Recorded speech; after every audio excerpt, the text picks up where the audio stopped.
ঘরের মাঠে জিম্বাবুয়ের বিপক্ষে করুণ দশা টাইগারদের। বাজে ব্যাটিংয়ে হতভম্ব দেশের ক্রিকেট ভক্তরা।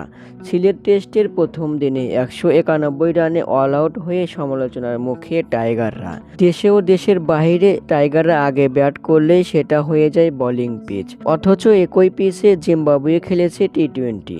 কোনো উইকেট না হারিয়ে মাত্র 14 ওভারে তুলেছে 67 রান। বাংলাদেশের ব্যাটারদের মানসিক সমস্যা দেখছেন Zimbabwe bowling coach Charles Langeveldt. আর কতদিন বা কত ইনিংস পর ঠিক হবে বাংলাদেশের ব্যাটিং? ঘরের মাঠে সবশেষ 8 টেস্টের ইনিংসে মাত্র হাতে গোনা 2-1বার 200 পেরিয়েছে বাংলাদেশের রান। অবশ্যই সেই ধারাবাহিকতায় জিম্বাবুয়ের বিপক্ষে 191 রান করেছে টাইগাররা। সিলেট টেস্টে জিততে হলে টাইগারদের ঘুরে দাঁড়ানোর বিকল্প নেই। সমালোচনা চাপা দিতে দুর্দান্ত পারফর্ম করেই জিততে হবে বাংলাদেশকে।